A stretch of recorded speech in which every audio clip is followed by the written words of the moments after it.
Hey guys, today we will quickly go over how to derive the three main kinematics equations using calculus. Now, just a quick disclaimer, this is not part of the AP Physics 1 curriculum. However, I do think that this could be beneficial for all the calculus students out there to get more familiar with these equations. So here we go. First, we'll think certain things as facts.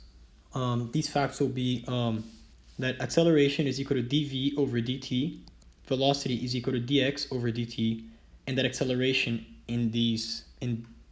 for all intents and purposes is constant. And these formulas will only work if the acceleration is constant. So let's start with the first equation. V is equal to initial velocity plus at.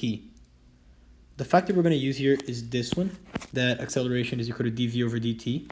So let's write that down right here. Acceleration is equal to dv over dt.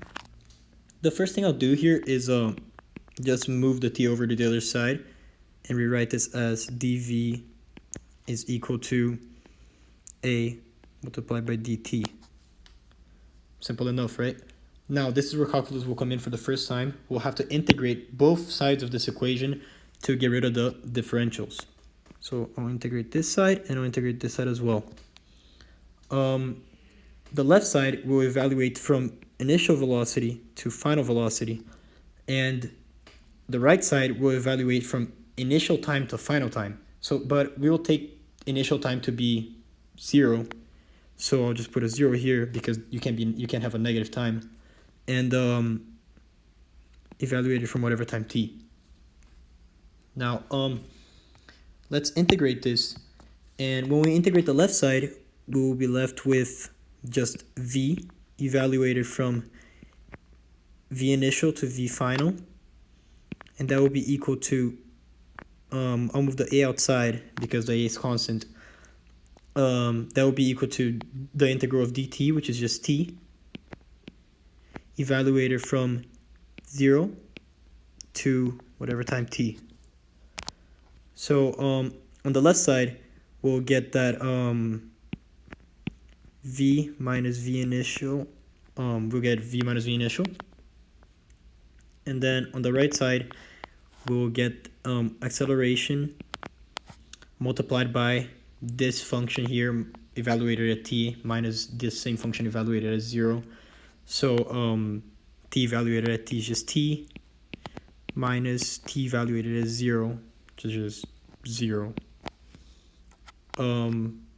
So simplify this, whatever, we'll have that v minus v initial is equal to at. And let's just move the v initial to the other side, and we'll get that velocity is equal to initial velocity plus acceleration multiplied by time, and that is our first kinematics equation. Now let's go over to the next one already. The position function, which is delta x is equal to v initial multiplied by t plus 1/2 acceleration multiplied by t squared. The fact that we're going to use here is that velocity is equal to dx, or the differential of position, over dt. Now, just like we did with the last one, I'm going to rewrite this as dx is equal to v multiplied by dt. Now, for this one, I'm going to rewrite this one more time because we know that v is equal to vo plus at. So instead of writing v here, I'll write that dx is equal to v initial plus at multiplied by dt. Now we got that, and now this is where calculus comes in. We're going to integrate both sides to get rid of the differentials. Integrate this side, integrate this side. On the left side, we're going to set our bounds from initial position to final position, and on the right side, we'll use t again. T initial will just be 0, and then to evaluate it to whatever time t. So let's integrate this really quickly. On the left side, the integral of dx is just x, evaluated from initial position to final position, and that will be equal to the integral of that function, which is going to be VOT plus 1/2 times AT squared. And we will evaluate this from 0 to t. And all right, so first let's do the left side. On the left side, first we evaluated at x, and then we evaluated at xo, so x minus xo, and that will be equal to that entire expression evaluated at t minus that entire expression evaluated at 0.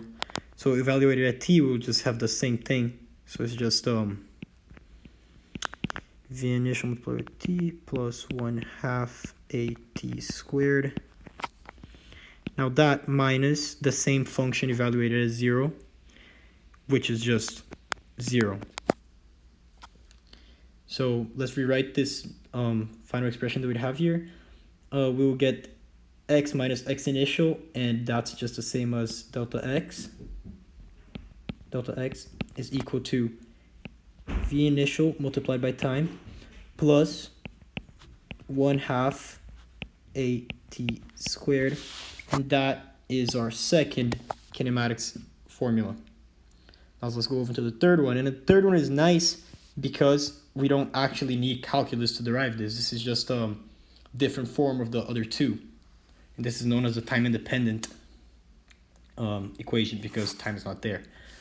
So first, we know that v is equal to v initial plus at, and we also know that delta x is equal to v initial multiplied by time plus 1/2 at squared.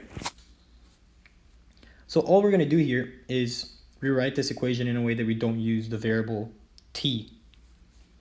So first, let's isolate the t on the first one. We would get that t is equal to v minus v initial over a, and we'll plug in this expression into t on our position function. So let's write it right here.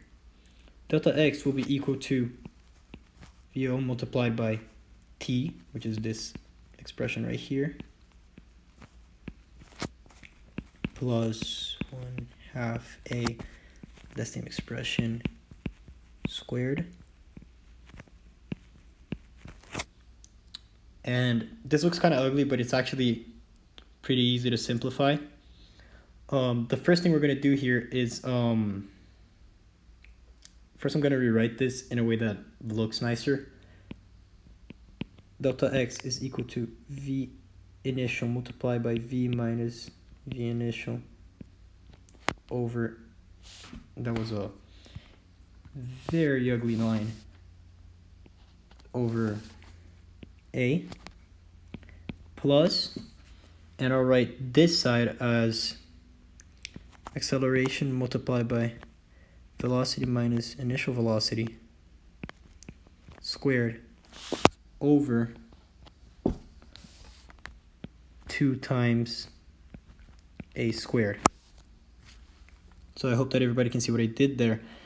Now what I'll do is that I'll first make this the left portion of this addition, this portion right here, as a we have to set them equal to the same denominator, right? So here we will be missing an a and a 2.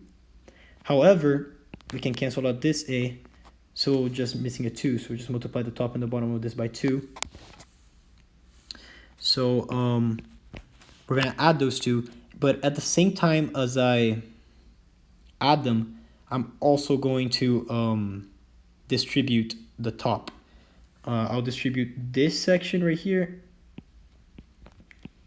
and I'm also going to expand this term.